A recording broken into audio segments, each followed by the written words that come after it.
BTR हालामनि दाब दाब जायगायाव बड'लेण्ड मुलुगसोलोंसालिनि हेंथायै गोख्रोङै खुद्रिखांदों। बड'लेण्ड मुलुगसोलोंसालिनि फोसावनाय आनजादनि फिथायखौ फरायसाफोरा गनायाखै।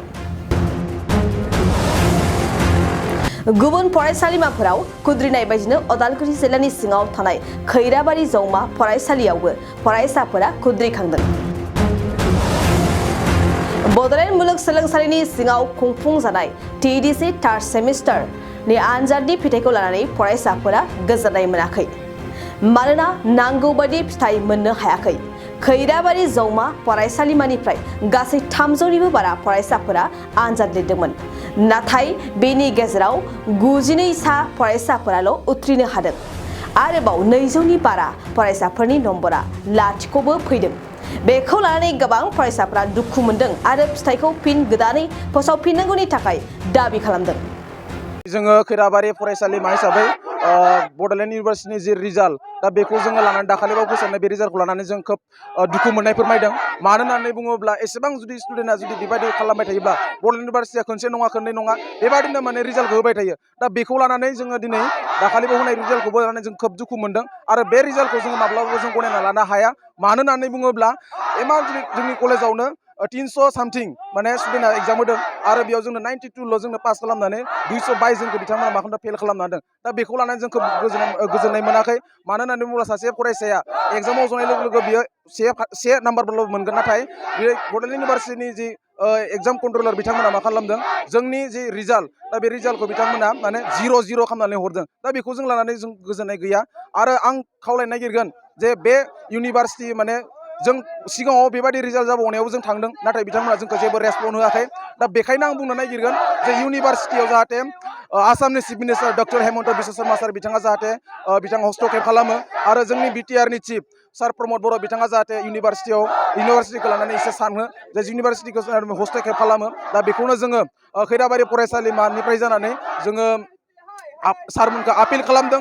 लोगोसे गासै बिटिआरनि बड'लेण्ड इउनिभार्सिटि आन्डारनि कलेजनि जानानै जों आपिल खालामदों जाहाथे बिटिआरनि चिफ सार प्रमद बर' बिथाङा जाहाथे इउनिभार्सिटियाव हस्तक्षेप खालामनानै एसे माने नायनानै होयो। दा बेखौनो जोङो सरकारनिसिमबो जोङो आह्वान खालामदों आरो बियो जोङो बेसिकेलि बुंनो नागिरगोन जे एग्जाम माने इउनिभार्सिटिनिफ्रायनो बेयो बेबायदि खालामना हरदों होननानै जों बुंनो सानो। मानो होननानै बुङोब्ला दिनै इमान स्टुडेन्टआ जुदि माबायदि जानो हागौ।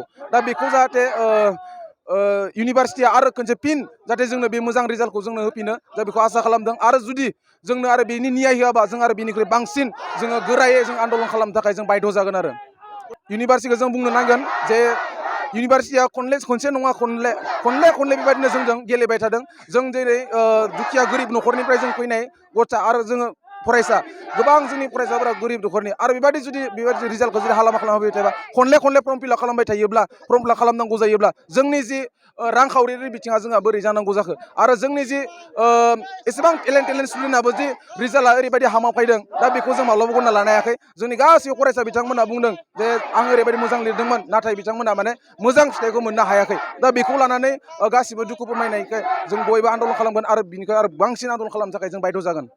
खैराबारि कलेजनि फरायसुला फरायसुलिफोरा बेवहाय बड'लेण्ड इउनिभार्सिटिया रिसेन्टलि जा थार्ड सेमिस्टारनि रिजाल्ट एनाउन्स खालामखांबाय। बे खालामनायनि जा रिजाल्ट बेयाव जों सेटिसफाइड नङा। बेनिखायनो जों दिनै बेनि एगेइन्स्टै प्रटेस्ट खालामनो थाखाय बेवहाय गेदार जादों। माने रिजाल्टजों जों 90% एबभ 90% अफ स्टुडेन्ट जों सेटिसफाइड नङा। मानो होनोब्ला जा जोङो जुदि नायो फेलियार आरो पासिं पार्सेन्टेजआ जोबोद गिदिर मोनसे डिफारेन्स दं। पासिं पार्सेन्टेजआ लेस देन 20% आरो फेलियार पार्सेन्टआ मर देन 80% बेबायदि सिस्टेमनि। बेनिखायनो जोङो बेवहाय दिनै प्रटेस्ट खालामदों। जोङो मोनसे एनाउन्समेन्ट अफ रिजाल्ट बेखौ जोङो नागिरो। जिहेथु जोंनिया गोबां फरायसाफोरनियानो बेक फैदों आरो बेखौ दा डिरेक्टलि बुंनो हानाय नङा। खिन्थु बड'लेण्ड इउनिभार्सिटिया जि सिस्टेमै माने रिजाल्ट एनाउन्समेन्ट खालामनायनि गोदान सिस्टेम गावसोरनि आखायाव लादों बेफोरनि माने नोजोर थांखिखौ नायनानै बेबायदिनो फिउचारावहाय बुंनायनि थाखाय गोनांथि जागोन बेबायदि माने बुंनांगोन आरो नायनानै लायाब्ला जों दिनैनिख्रुइबो बांसिन माने प्रटेस्ट खालामनांगोन। बेनि थाखाय साननो गोनां जागोन प्रटेस्टनि सोमोन्दै।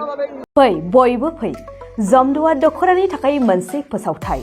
गसाइगाव महकुमानि सिङाव थानाय जमदुवार दख'रा एबसुआ सानथामनि हाबाफारिजों गाजा गोमजायै 5थि खेब बोसोरसालिया जथुम्मा खुंफुंगोन।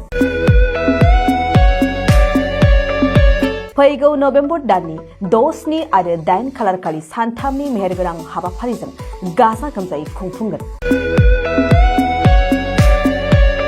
मख'नो गोनांदि खुंफुंनो गोनां जथुम्मायाव बायदि मेहेरगोनां आयदाफोरबो लाफानाय जादों।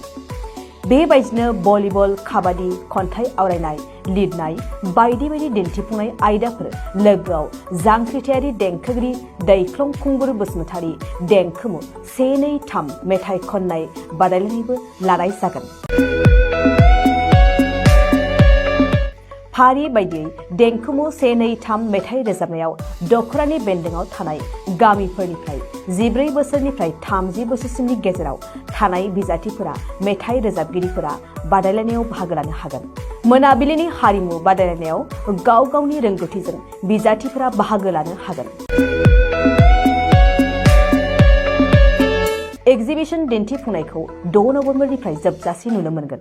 6 नभेम्बरनिफ्रायनो भलिबल आरो काबादि गेलेनाय बादायलायनाया जागोन। 8 नभेम्बर 2022 इं अक्ट' खालारखालि हारिमु मोनाबिलियाव मिस्टार प्रेक्टिकल बसुमतारी आरो मिस दीप्ति बसुमतारी मोननि गाबगोनां हारिमु आरो फेस्ला दिन्थिफुंनायखौ नुनो मोनगोन।